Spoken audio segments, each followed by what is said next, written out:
الحمد لله الحمد لله رب العالمين والصلاة والسلام على أشرف الأنبياء والمرسلين اللهم إنا نسألك السداد والتوفيق أعوذ بالله من الشيطان الرجيم لن ينال الله لحومها ولا دماؤها ولكن يناله التقوى منكم وقال تعالى في شان حبيبه إن الله وملائكته يصلون على النبي يا أيها الذين آمنوا صلوا عليه وسلموا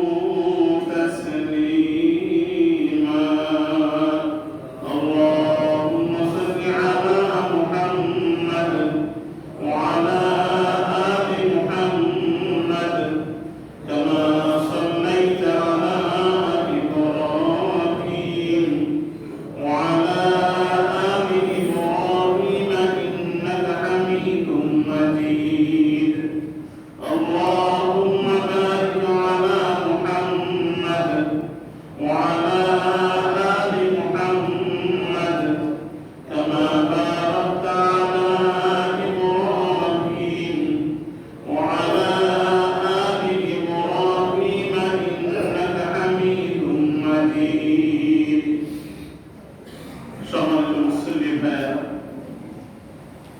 আমরা আল্লাহর অশেষ মেহেরবানিতে আল্লাহর হুকুম জুমার নামাজ আদায়ের উদ্দেশ্যে মসজিদে উপস্থিত হয়েছি রব্বুল আলামিন আমাদেরকে আরো একটি সপ্তাহ হায়াত দিয়ে সপ্তাহের শ্রেষ্ঠ আমল জুমার নামাজ আদায়ের সুযোগ দিয়েছেন এজন্য রব্বুল আলামিনের দরবারে শুকরিয়া আদায় করি আলহামদুলিল্লাহ আল্লাহ যদি ইচ্ছা করতেন এই সপ্তাহে আমাদেরকে এই দুনিয়া থেকে বিদায় করতে পারতেন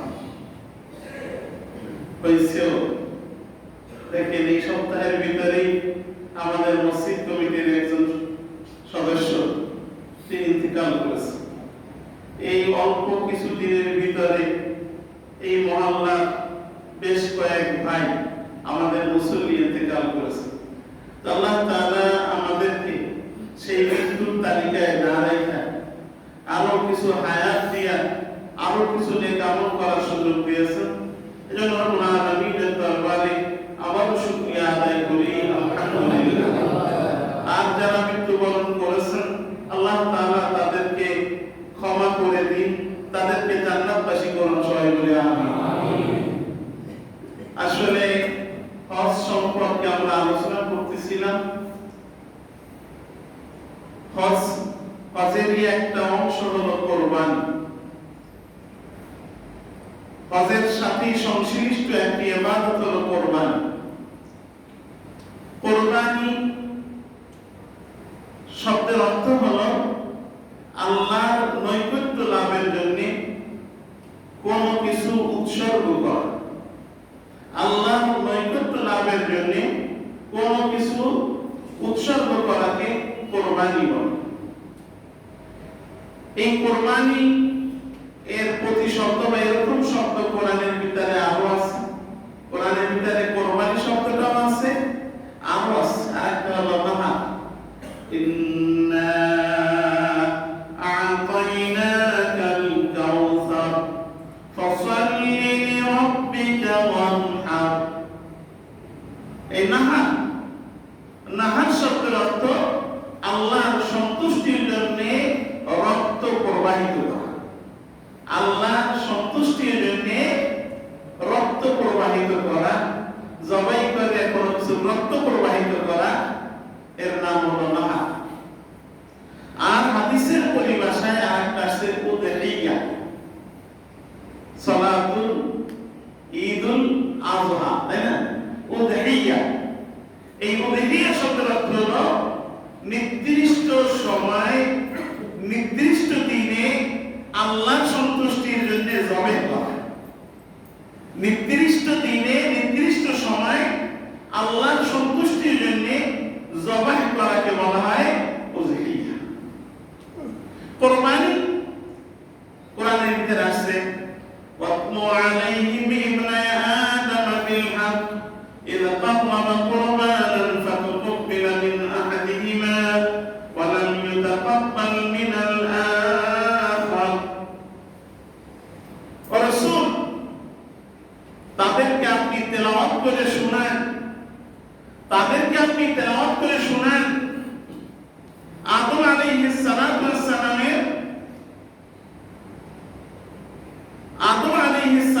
সালামের দুই সন্তানের ঘটনা। যখন তারা দুইজন কোরবানি পেশ করছিল, একজনের কোরবানি আল্লাহ কবুল করছিলেন, আর একজনের কোরবানি আল্লাহ কবুল করেন। এইখানে আল্লাহ তাআলা একটা পরিণতি দিয়েছে, ওয়াতলু আলাইহিম ইবনা আদম বিল হক। ও রাসূল, আপনি পেশ করেন, আপনি তেলাওয়াত করেন, আপনি বলেন আদম আলাইহিস সালাতু ওয়াস সালামের দুই সন্তানের ইতিহাস সঠিক সঠিক। আল্লাহ রাসূল কি বেঠিক বলবেন? বেঠিক বলছেন? তারপরে আল্লাহ তাআলা সত্য বলতে বললেন, কারণ হলো ইতিহাস বলতে হবে, ইতিহাস লিখতে হবে, ইতিহাস সংরক্ষণ করতে হবে। কিন্তু ইতিহাস বলা, ইতিহাস লেখা, ইতিহাস সংরক্ষণ করা মূলনীতি হলো সঠিক হওয়া, সঠিক ইতিহাস। কিন্তু আজকের সঠিক ইতিহাস, সঠিক তথ্য, সঠিক কিছু বল। এই করোনার মৃত্যুর হার আমার তো মনে হয় এই 2 মাস 3 মাস ধরে দেখতেছি 35 থেকে 45। মানে আজরাইল একেবারে হিসাব করে এনেছে, আজরাইল হিসাব করে এনেছে 39 38 39 38। তার মানে এই তথ্য সঠিক কি বলেন? সঠিক না, এই ইতিহাস সঠিক না, এই তথ্যের ভিতরে ভুল আছে। নাহলে আজরাইল প্রত্যেকদিন হিসাব করে কইরা 38 জন 39 জন নেয়, এই তথ্য সঠিক।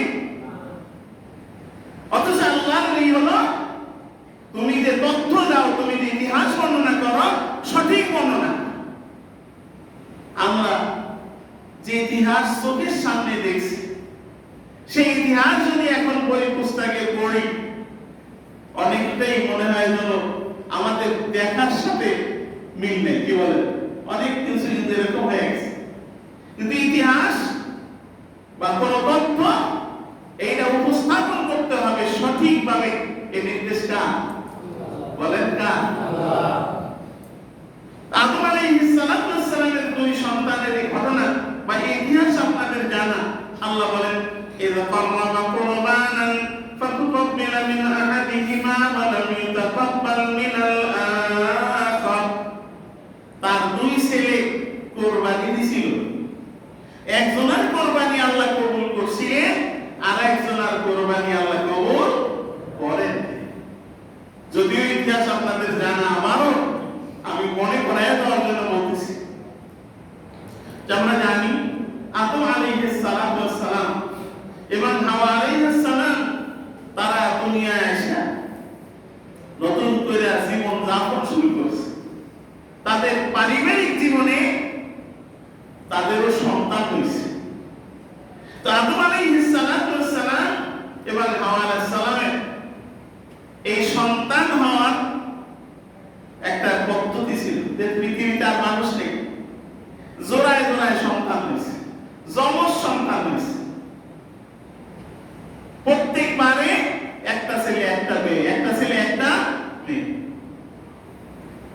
সেদিন দেখলাম ফেসবুকে, দেখলাম আসলে ফেসবুকে সংবাদ যে এক মহিলার কয়টা সন্তান হয়েছে? 38টা নাকি না 44টা হয়েছে, 38টা আছে। তো এখনো হইতে পারে যে একজনের যদি এখনো 44টা সন্তান হইতে পারে। আদম আলাইহিস সালাতু সালাম পৃথিবীর প্রথম মানুষ, হাওয়া সালাম প্রথম মহিলা।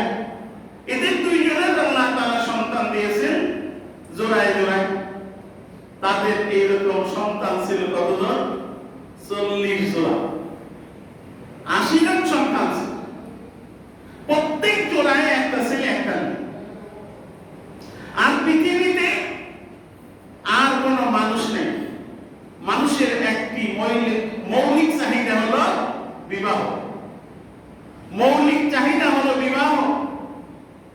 মৌলিক চাহিদা হলো তাদের যৌন জীবন।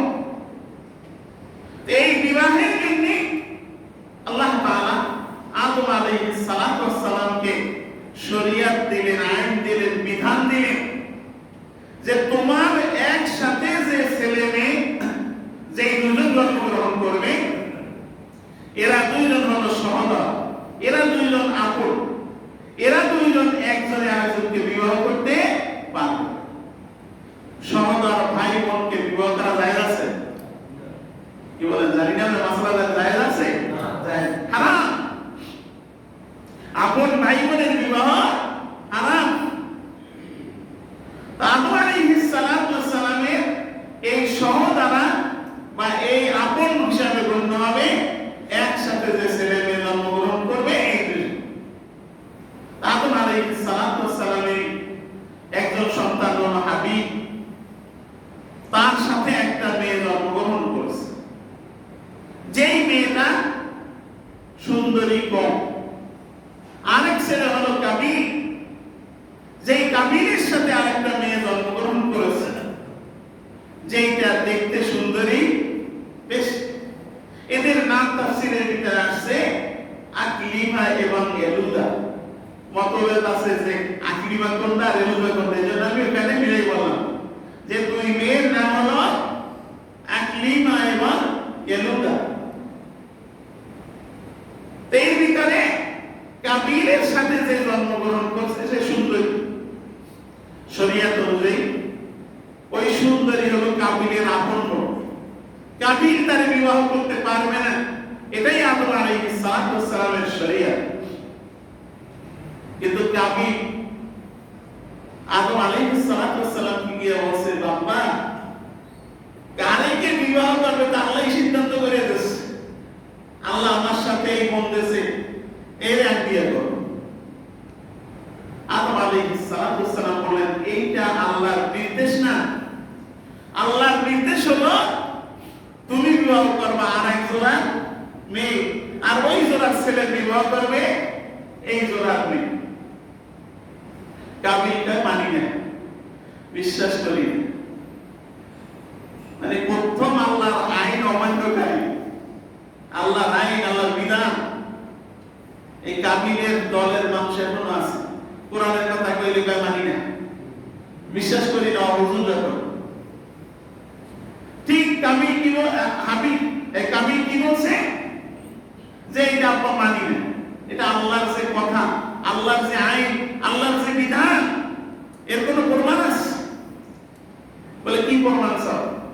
বলে আমি প্রমাণ চাই যে এটা আল্লাহর আইন, এটা আল্লাহর বিধান। আদম আলাইহিস সালাতু ওয়াস সালাম বলেন, একটা কাজ করো, তোমরা দুইজনে কুরবানি করো, যার কুরবানি আল্লাহ কবুল করবে, যার কুরবানি আল্লাহ তাআলা গ্রহণ করবে, সেই এই সুন্দরী মেয়েকে বিবাহ করবে। সেই সময় কুরবানির পদ্ধতি এরকম ছিল। কুরবানির পদ্ধতি ছিল যেই জিনিস, যেই বস্তু কুরবানি করবে, সেই জিনিস, সেই বস্তু পাহাড়ের উপরে রাখত। আসমান থেকে আগুন এসে যেইটাকে ভস্ম করে দিত, সেইটা কুরবানি কবুল হয়েছে। আর যেটা অক্ষত রইত তারটা কবুল হয়নি। তাই কাবিল দেখলো যে এটা তো মানা যায়, দুইজনে কুরবানি করার নিয়াত করলো। কাবিল করত কৃষি কাজ। আদম আলাইহিস সালাম পৃথিবীতে এসে কৃষি কাজ করছেন। ইতিহাসের ভিতরে আসছে যে আদম আলাইহিস সালাম বীজ বপন করার সাথে সাথে গাছ হয়েছে। আরেক বর্ণনায় আসছে যে আদম আলাইহিস সালামকে মাটি বলছে যে আদম আইছো আমার বুড়া বয়সে, মাটির বুড়া বয়সে, আমার শক্তি জোর ফসল কমে গেছে, এই সময় আইছো। তার মানে মাটি এতটাই উর্বর ছিল যে কোন বীজ বপন করলে সাথে সাথে কি হতো, গাছ হয়ে যেত। তাই কাবিল ওই শস্য, এক আটি শস্য এইটা পাহাড়ের উপরে রেখে আসছে, আর হাবিল সে দুম্বা পালন করত। একটা দুম্বা সে ওই পাহাড়ের উপরে রেখে আসছে। আসমান থেকে আগুন আসছে, আসমান থেকে আগুন এসে ওই দুম্বাকে কি করছে, ওখান থেকে নিয়ে গেছে। আর শস্য আটি যে রকমটা সেরকম হয়েছে। আদম আলাইহিস সালাম বলেন, দেখলে তো কারটা কবুল হয়েছে কোরবানি? বলে হাবিলেরটা কবুল হয়েছে। তাহলে হাবিল তোমার সাথে যে সুন্দরী মেয়েটা আমার, সে বিবাহ করবে। কাবিলটা মানি না, আমি মানি না। কাবিল বলতেছে হাবিলকে, লাআকুলান্না, আমি তোমার হত্যা করব। তাহলে পৃথিবীর প্রথম হত্যা শুরু হয়েছে কি দিয়ে? নারী দিয়ে। এখনো পৃথিবীতে যত হত্যা সংগঠিত হয় বেশিরভাগ কি নারী সংগঠিত। তখন হাবিল বলছে, হত্যা করবো, তখন বলছে হাবিল বলছে, তুমি যদি আমার দিকে হাত বাড়াও আমি তোমার দিকে হাত বাড়াবো না। ইন্নী আখাফুল্লাহ রাব্বুল আলামিন, কারণ আমি আল্লাহকে ভয় করি, আমি আল্লাহকে ভয় করি। আল্লাহর ভয় যার ভিতরে আছে সে আরেকজনকে হত্যা করতে পারে না। এখন যারা ধর্মের নামে, ধর্মকে ব্যবহার করে, ইসলামকে ব্যবহার করে এই হত্যা চালায়, তাদের ভিতরে কি তাকওয়া আছে? আল্লাহর ভয় আছে? আল্লাহ তাআলা প্রথম যে এই হত্যাকাণ্ড সংঘটিত হয়েছিল, সেখানে এই নিহত ব্যক্তি হাবিল নিহতের পূর্বে বলছিল, তুমি আমারে হত্যা করলেও আমি তোমাকে কিছু বলবো না, আমি তোমার গায়ে হাত দেব না, কারণ ইন্নী আখাফুল্লাহ রাব্বুল আলামিন, আমি পৃথিবীর ওই রব, বিশ্ব জগতের রব আল্লাহকে ভয় করি। এরপরে কি করছে? এরপরে হত্যা করছে। এই যে কোরবানি, এই শব্দ থেকে আসছে কোরবানি, আল্লাহর নৈকট্য লাভের জন্য উৎসর্গ করা। তো আমরা যে কোরবানি করি সেটা কিন্তু ওই কোরবানি না। আমাদের কোরবানি কোনটা? সেটা হাদিসের ভিতরে আসছে। হযরত আরকাম রাদিয়াল্লাহু তাআলা থেকে হাদিসটা বর্ণিত। হাদিসের ভিতরে আসছে, হুজুর সাল্লাল্লাহু আলাইহি ওয়াসাল্লামের সাহাবীরা জিজ্ঞাসা করছে, মা হাযিহিল আযাদি ইয়া রাসূলুল্লাহ, আল্লাহর রাসূল, আমরা যে কোরবানি করি কি, কেন করি, কি জন্য করি? তখন হুজুর সাল্লাল্লাহু আলাইহি ওয়াসাল্লাম বলেন, সুন্নাতু আবিকুম ইব্রাহিম, এটা হচ্ছে তোমাদের পিতা ইব্রাহিম আলাইহিস সালাতু ওয়াস সালামের সুন্নাত।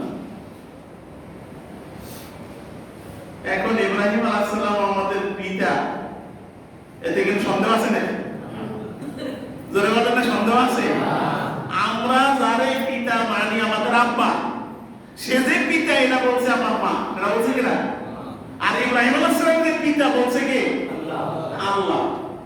তাহলে আমারও পিতা আছে, তো ওই পিতা শক্ত না বেশ নরম? আল্লাহ বলতেছে, আল্লাহ রাসূল বলেছেন, আল্লাহ বলছে। এখানে আল্লাহ রাসূল বলতেছে, সুন্নাতু আবিকুম ইব্রাহিম, তোমাদের পিতা ইব্রাহিম আলাইহিস সালাতু ওয়াস সালামের সুন্নাত।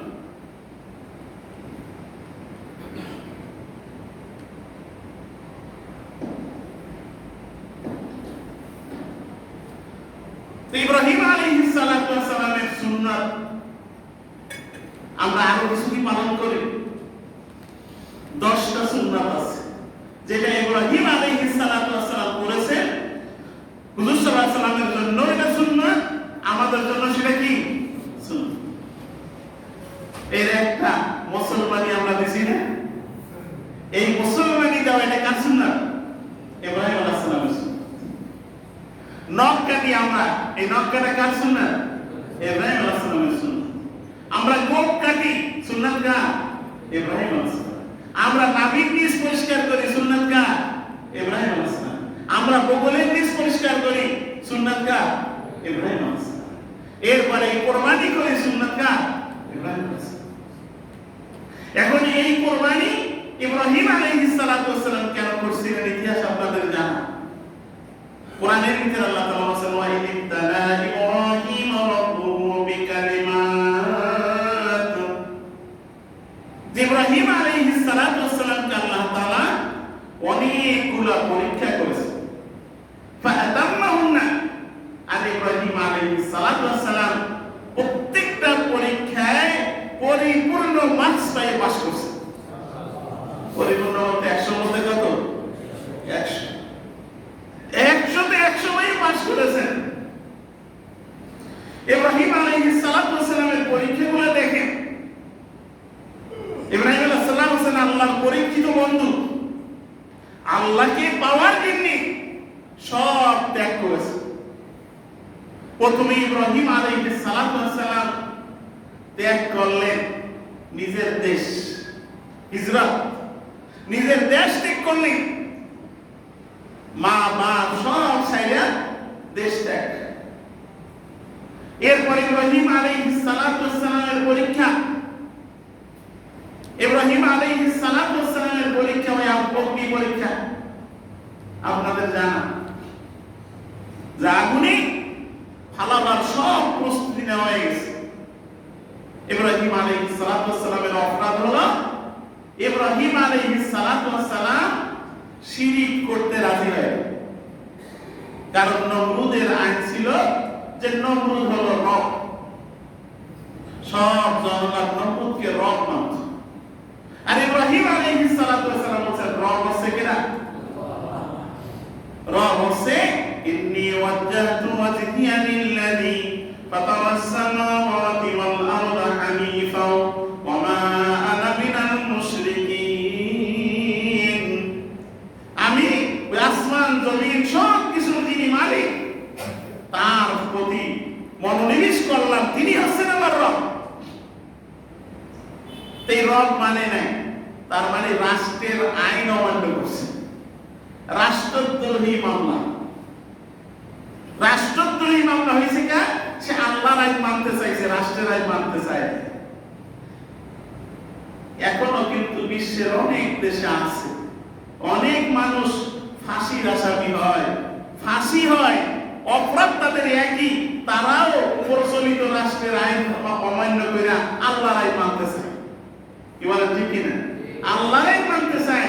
এই মানার কারণে পৃথিবীতে অনেক মানুষ কিন্তু এখনো এরকম মৃত্যুদণ্ড হচ্ছে। আর এই মৃত্যুদণ্ড সর্বপ্রথম ইব্রাহিম আলাইহিস সালামের হয়েছে। নমরুদ ইব্রাহিম আলাইহিস সালামের বিরুদ্ধে অভিযোগ যে সে রাষ্ট্রের আইন অমান্য করছে, সে রাষ্ট্রদ্রোহী। আর রাষ্ট্রদ্রোহের মামলা সব সময় সর্বোচ্চ শাস্তি, সর্বোচ্চ শাস্তি।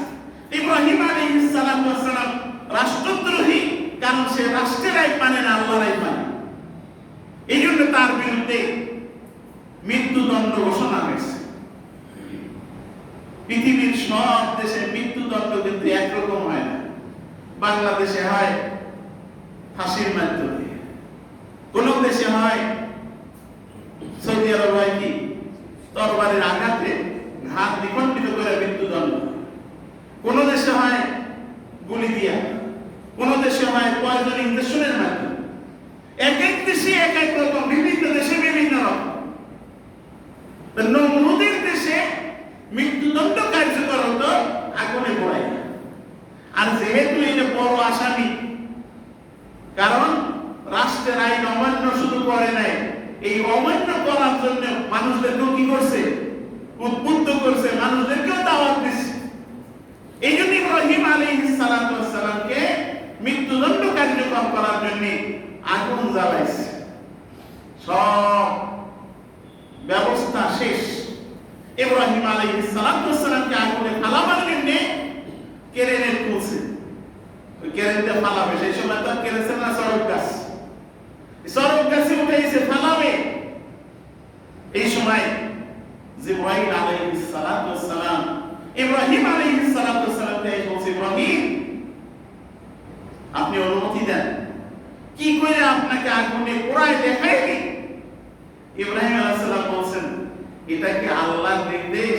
আমার ইচ্ছা, জিবরাইল আলাইহিস সালাম বলছে আমার ইচ্ছা। ইব্রাহিম আলাইহিস সালাম বলছেন আপনিও আল্লাহর সৃষ্টি, আমিও আল্লাহর সৃষ্টি, আপনিও মাখলুক আমিও মাখলুক, আপনার কাছে আমার সাহায্যের প্রয়োজন নাই, আমার সাহায্য যদি দরকার সাহায্য করবে কে?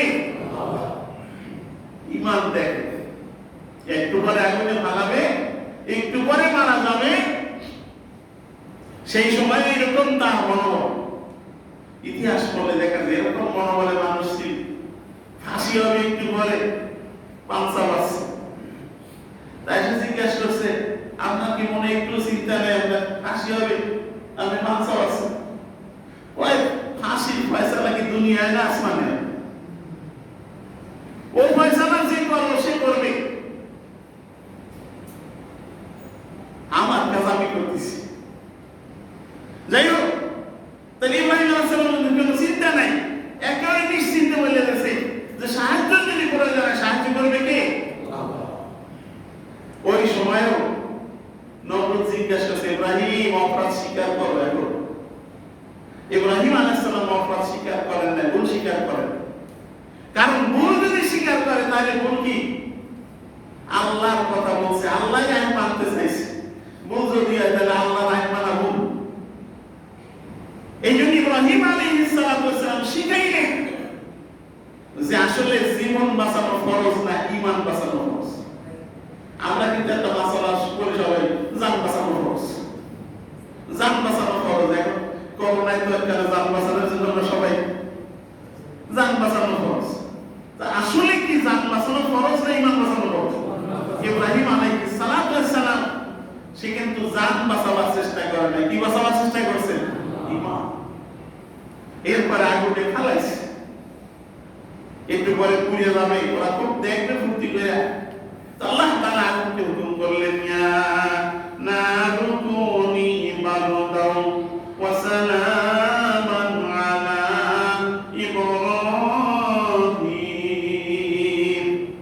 আগুন তুমি ইব্রাহিম আলাইহিস সালামের জন্য এয়ার কন্ডিশন হয়ে যাও, আরামদায়ক ঠান্ডা। সেই সময় তো এসি বুঝতো না মানুষ, কি বলে? আল্লাহ কিন্তু এসি সেই সময় বলছেন আরামদায়ক ঠান্ডা। এসি ঠান্ডাটা কেমন? আরামদায়ক, শান্তিদায়ক, শরীরে সহনীয়, বেশিও না কমও না, যে সেই রকম ঠান্ডা হোক। আগুন সেইভাবেই ঠান্ডা হয়েছে। সুবহানাল্লাহ। এটা ইব্রাহিম আলাইহিস সালামের পরীক্ষা। এরপরে ইব্রাহিম আলাইহিস সালামের পরীক্ষা, মিশরে গেলেন, মিশরের রাষ্ট্রপতি হইলেন। ঘটনা অনেক বড়, ঘটনা জানেন আপনারা। কিন্তু আল্লাহর সন্তুষ্টির জন্য কি করলেন? রাষ্ট্র ছাড়লেন। গেলেন কোথায়? ফিলিস্তিনে জন্মগ্রহণ করছেন, ইরাকে। আর ইরাক থেকে তিনি গেলেন কোথায়? ফিলিস্তিন। এই ফিলিস্তিনে যাওয়ার পরে আল্লাহর কাছে দোয়া করলেন, কান্নাকাটি করলেন, আল্লাহ রব্বি হাবলি মিনাস সালিহিন, ও আল্লাহ তুমি আমারে একটা নেককার সন্তান দাও। এই জন্য আপনি আমি সন্তান যদি না থাকে চাও কার কাছে? আল্লাহর কাছে। কিন্তু এখন আল্লাহর কাছে চায় না। সন্তান যদি না হয় খানজান আলী মানত করে, তারপরে কত দরবারে যায়, কত ওজার কাছে যায়, কত ডাক্তারের কাছে যায়, কত বৈদ্যের কাছে যায়। তো ইব্রাহিম আলাইহিস সালামের বয়স 90 কম বেশি। এইরকম বুড়া মানুষ সন্তান হয় না, দোয়া করেন কার কাছে? আল্লাহর কাছে। শুধু ইব্রাহিম আলাইহিস সালাম না, নবীরাই দোয়া করছে। হযরত জাকারিয়া আলাইহিস সালাম, জাকারিয়া আলাইহিস সালাম এত বুড়া, দাড়ি সাদা হয়ে গেছে, গায়ের পশম সাদা হয়ে গেছে, হাতটির সাথে চামড়া কোনো গোশত নাই, এইরকম বুড়া। একদিন গিয়ে দেখেন মারিয়াম আলাইহিস সালামের রুম বাইরের থেকে তালা মারা, অথচ রুমের ভিতরে অসিজনের ফল, যেই ফল ওই সিজনে পাওয়া যায় না সেই রকম ফল আনে। জাকারিয়া আলাইহিস সালাম জিজ্ঞাসা করলেন, ও মারিয়াম আন্না লাকি হাদা, এই ফল পাইলে কই? মারিয়াম আলাইহিস সালাম বলেন, হাদা মিন ইনদি রাব্বি, আমার রব আমারে দিছে।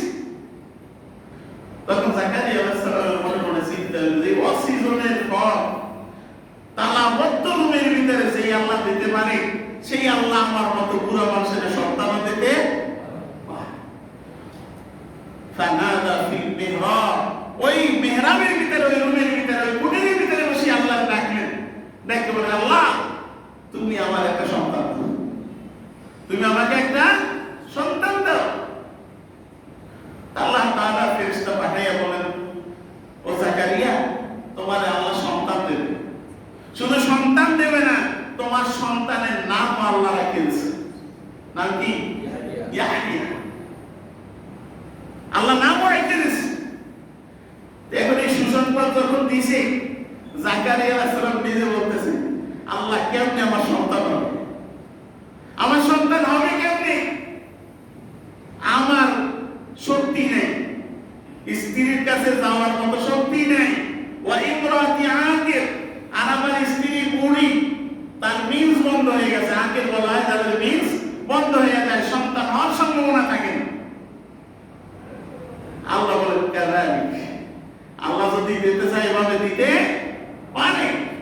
তাই নবীরা শিখাইলেন, ইব্রাহিম আলাইহিস সালাম শিখাইলেন, সন্তান যদি কারোর না থাকে চাইতে হবে কার কাছে? আল্লাহ।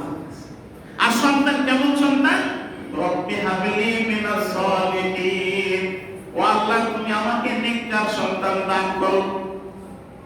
এখন নেককার সন্তান কোনটা? এটাই তো আমরা বুঝি না। নেককার সন্তান হলো যেই সন্তানে দোয়া করতে পারে। হাদিসের ভিতরে আসছে যে ইযা মাতাল ইনসানু ইনকাতা আনহু আমালুহু ইল্লা মিন সালাস আও ওয়ালাদিন সালিহ ইয়াদউ লাহু। সৎ সন্তান, যেই সন্তান কি করে? মা বাবার জন্য দোয়া করে। তাহলে সৎ সন্তান হওয়ার জন্য এক নম্বর শর্ত হলো যেই সন্তান মা বাবার জন্য কি করতে পারে? দোয়া করতে পারে।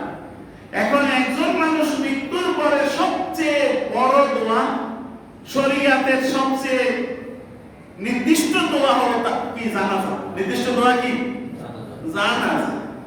তাহলে নেককার সন্তান হওয়ার জন্য আমি মনে করি যেই সন্তান জানাজা দিতে পারে ওই কি সন্তান?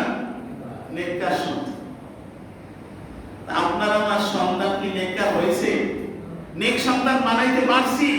পারি না।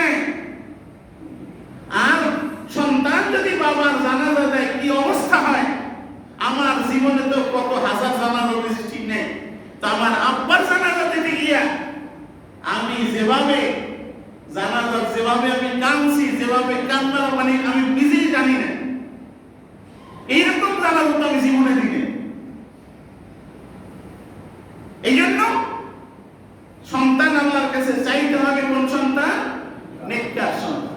আর নেককার সন্তান আপনার আমার গঠন করতে হবে যেই সন্তান ডাক্তার হোক অসুবিধা নাই কিন্তু জানাজা পড়ার যোগ্যতা থাকে, ইঞ্জিনিয়ার হোক অসুবিধা নাই কিন্তু জানাজা দেওয়ার যোগ্যতা থাকে, সে বড় একজন সরকারি কর্মকর্তা হোক কিন্তু অসুবিধা নাই, কি হবে? সে জানাজা দেওয়ার যোগ্যতা থাকে। ইব্রাহিম আলাইহিস সালামকে আল্লাহ ওই বুড়ো বয়সে সন্তান দিলেন।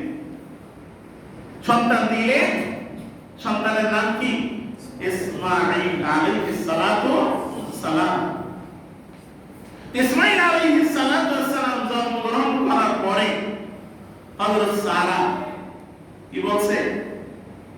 তুমি আমার কাছে এই সন্তান রাখতে পারবে না, মরুভূমির ভিতরে রেখে আসো। আমরা অনেকে মনে করতে পারি যে তার স্ত্রীর কথা বুঝি ইব্রাহিম আলাইহিস সালাম রাখছে না। আল্লাহ তাআলা ওহী নাযিল করলেন, ইব্রাহিম তোমার স্ত্রী সারা থাকবে তাই শোনো।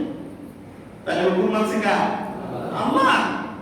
কারণ আল্লাহ ইসমাঈল আলাইহিস সালামকে দিয়ে বাইতুল্লাহ আবাদ করবে, নেককার সন্তান চাইছে। নেককার সন্তান তো আল্লাহ ঘর আবাদ করবে, পরিবেশ তৈরি করতেছেন আল্লাহ। হযরত সারা বলছে সন্তান আমার কাছে রাখতে পারবে না, মরুভূমির ভিতরে রাখা আসো।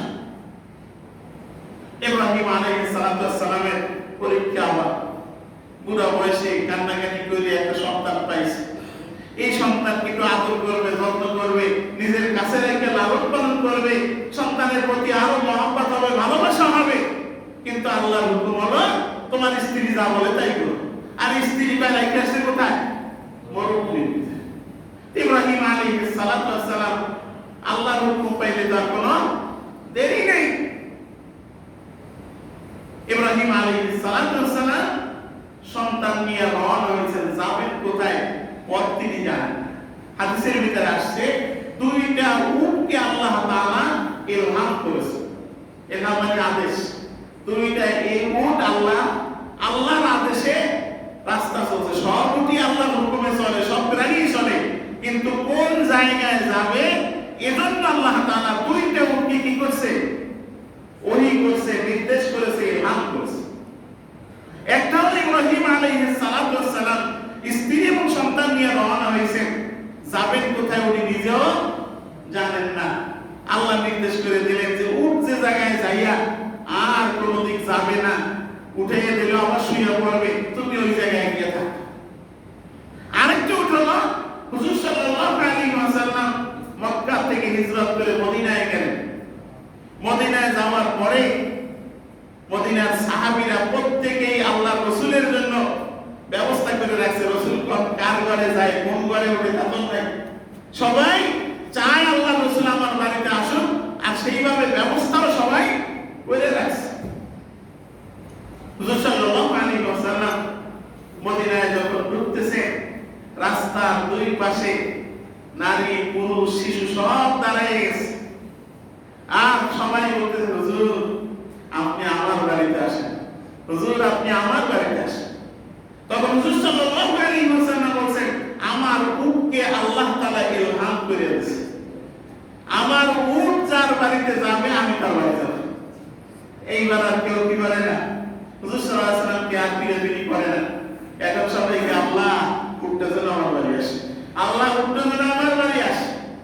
কিন্তু উট কারো বাড়িতে গিয়ে দাঁড়ায় নাই।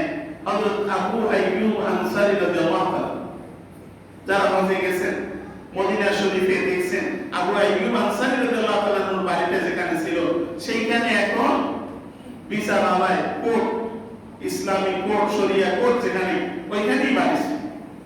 ওইখানে এসে উট দাঁড়ায় গেছে, আর কোনো দিক যায়। আর ইব্রাহিম আলাইহিস সালাতু ওয়াস সালামের উট চতুর্দিকে পাহাড়, একদিকে জাবাল আবু কুবাইস, আর একদিকে সাফা মারওয়া, জাবালুল কাবা, ওদিকে জাবালে উমার, চতুর্দিকে পাহাড়। এই পাহাড়ের মাঝখানে একটা জায়গা এসে উট আর কোথাও যায় না। ইব্রাহিম আলাইহিস সালাতু ওয়াস সালাম স্ত্রী এবং সন্তানকে ওইখানে রাখি, তাহলে এই একটা পরীক্ষা, নিজের সন্তানকে ত্যাগ করা। এরপর ইব্রাহিম আলাইহিস সালাতু ওয়াস সালামের উপরে সবচেয়ে কঠিন পরীক্ষা, যখন ইব্রাহিম আলাইহিস সালাতু ওয়াস সালামের সন্তান ইসমাঈল আলাইহিস সালাতু ওয়াস সালামের বয়স পিতার সাথে চলার মতো হয়েছে। ফালাম্মা বালাগা মাহু সাইয়া, পিতার সাথে কোথাও যাওয়ার বয়স হয়েছে।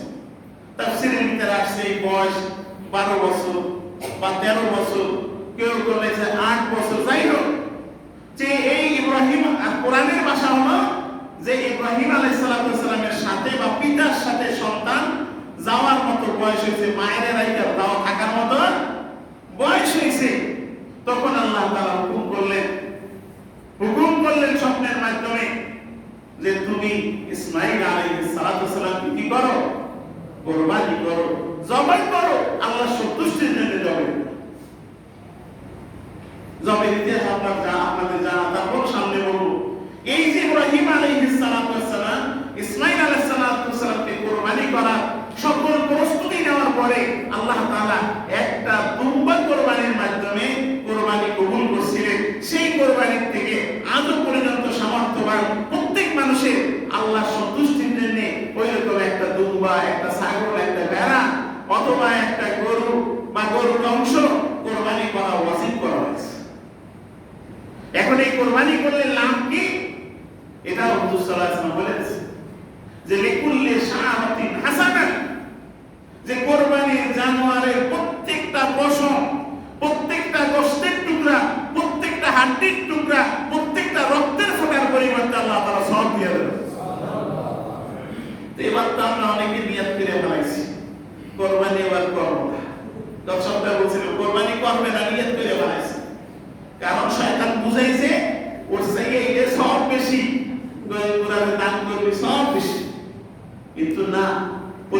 আর সহিহ হাদিসের ভিতরে আসছে মা আমিলা ইবনু আদম ফি আইয়ামিন নাহর আহাব্বু ইলাল্লাহি মিন ইহরাকিত দাম, যে কুরবানির 3 দিনে বান্দা যত ইবাদত করুক আল্লাহর কাছে সবচেয়ে পছন্দনীয় সবচেয়ে মহব্বতের ইবাদত হলো কুরবানি করা। তা আল্লাহ পছন্দ করে কুরবানি করা, আর তুমি তো দান করা সব বেশি।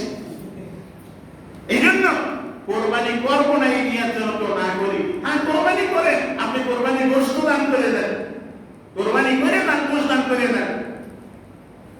এরপরে এই জিলহজ মাস সামনে শুক্রবারের আগেই শুরু হবে। এই জিলহজ মাসের আর কিছু আমল আছে। একটা আমল হচ্ছে হাদিসের ভিতরে রাসূলুল্লাহ সাল্লাল্লাহু আলাইহি ওয়াসাল্লাম বলেছেন মান আরাদা আন ইউদাহি ফালা ইয়াকুল মিন শা'রিহি ওয়া আসফারিহি আও কামা ক্বালা আলাইহিস সালাতু ওয়াত তাসলিম, যে যারা কুরবানি করার নিয়ত করেছো তোমরা জিলহজ মাসের চাঁদ উঠলে নখ আর গোঁফ কাটবা না, নখ গোঁফ কাটবা না যতক্ষণ পর্যন্ত কুরবানি না করো। এই জন্য জিলহজ মাস শুরু হওয়ার আগে, আজকে 26 তারিখ মনে হয়, জিলহজ মাস শুরু হওয়ার আগে কি করতে হবে? আপনার আমাদের নখ গোঁফ যা যা কাটা লাগবে গায়ে পরিষ্কার হয়ে রাখতে হবে। 10 দিন না কাটাইলে একটা মুস্তাহাব, এটা আমরা আমল করতে পারি। আর মূলত এটা হলো হাজিদের সাথে সাদৃশ্য। হাজিরা এই সময় কিছু কাটতে পারবে না, আমরাও কাটবো না, তাদের সাথে সাদৃশ্য রক্ষা করব। এই একটা আমল আছে। এবং জিলহজ মাসের আরো একটা আমল হচ্ছে যে জিলহজ মাসের শুরু থেকে 9 জিলহজ পর্যন্ত রোজা রাখা একটা খুব ফজিলত। হাদিসের ভিতরে আসছে একটা রোজার পরিবর্তে আল্লাহ তাআলা এক বছরের রোজার সওয়াব দেন। এটাও যদি কারো পক্ষে সম্ভব হয় আমরা এটাও রাখি। এরপরে আছে তাকবীরে তাশরিক, সেটা ইনশাআল্লাহ আগামী সপ্তাহে বললেই হবে, যেহেতু তাকবীরে তাশরিক পরে আসে। ইনশাআল্লাহ আমরা আগামী সপ্তাহে আলোচনা করব। আজকে যতটুকু আলোচনা করলাম এর মূল কথা হলো আসলে